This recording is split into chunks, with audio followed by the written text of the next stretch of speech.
All right, so today we're going to learn how to trim our bowl that we made. The bowl has been sitting to get leather hard, and now we're going to trim some of this extra clay off of the bottom. I have a couple pieces that are finished, and I'll show you those. So here's a bowl that was made and bisque fired, and you can see how the bottom of this one is trimmed. It's thinner at the middle here. And then here's another example, done the same way with a little bit narrower base on it. But generally some of the extra clay is taken out of the middle to give it some thickness, and it has a nice foot ring on it.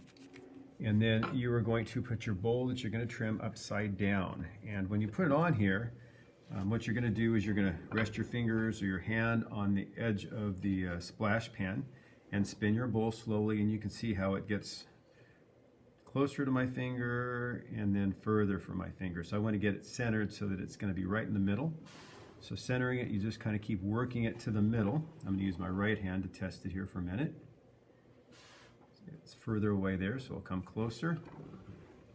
Show you here. So as it's spinning, it touches right there, then it goes away, it touches, so it needs to go slightly that way. And you just use small adjustments. You can trim on any of the wheels that we have. I'm using the kick wheel, but you can trim on any one of the wheels that we have. That looks pretty good. So now I'm ready to attach it to the bat. And so I'm going to take a piece of clay and I'm going to divide that into 4 sections and then roll these little sausage shapes. Now hold your piece down carefully and then push the clay into the bat. Try not to push it into the piece because you don't want your piece to move. I'm going to go opposite of that piece and put another one down here. Once again, hold your piece down, push the clay down into the bat. It's going to connect with the piece. Even if you push the clay straight down, it's going to go around. You don't want to distort your clay if possible. All right, so that's pretty well established on there. Now, sometimes they'll come off while you're working on them and that can mess them up, so you want to really make sure it's attached well. You're going to use these 2 tools primarily to trim. They're both trimming tools, they're both ribbon tools, but I'll use this one for most of my trimming, and then I'll use this one sometimes. And then at the end, we're going to want a smooth stone to burnish the rim and give it a real nice smooth edge to the foot. Okay, so I'm going to get all these out of the way. I'm going to use this one to start with. Now when you trim, you're going to rest your hands on the edge of the bat. And so you need to be nice and stable. If your hands are right here like this and everything's moving around, you're going to have problems. I'm going to get the wheel going. So rest your hands here.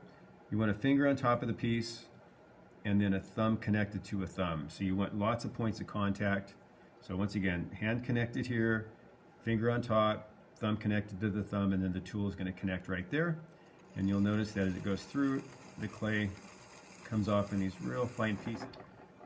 All right, so let me cut down in there a little bit more.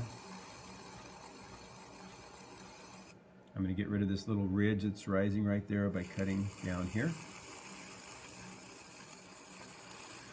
And if you want to trim down further like this, you can. If your clay is a little bit thicker, you can get rid of some of that extra clay on the side as well, just like this.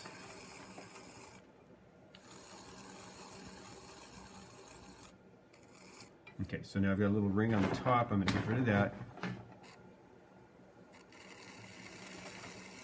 Also, you notice how it looks like my tool is not bouncing around. It's not moving back and forth. You want your tool to be nice and stable. The clay has to move around it, and the clay is going to cut right through the tool.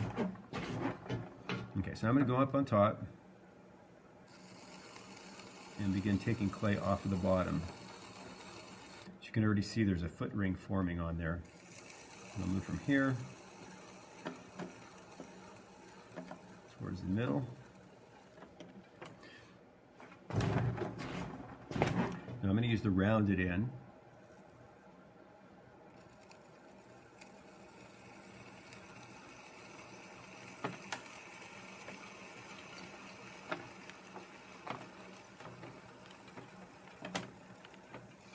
So while you're working on this, the clay is going to want to grab the tool. You've got to keep everything nice and stable so that doesn't happen.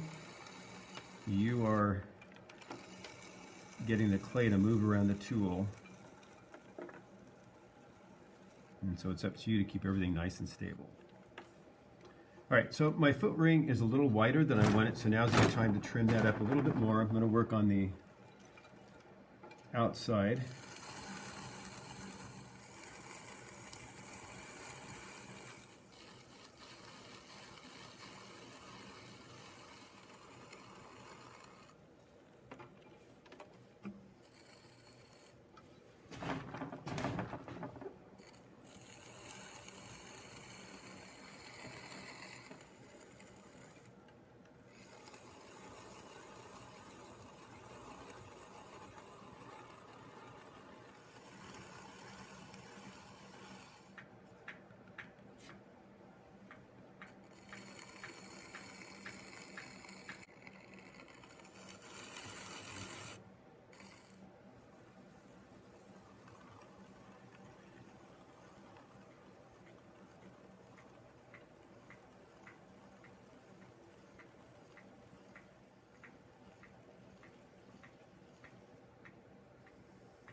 There's the finished piece. Nice smooth bottom on it.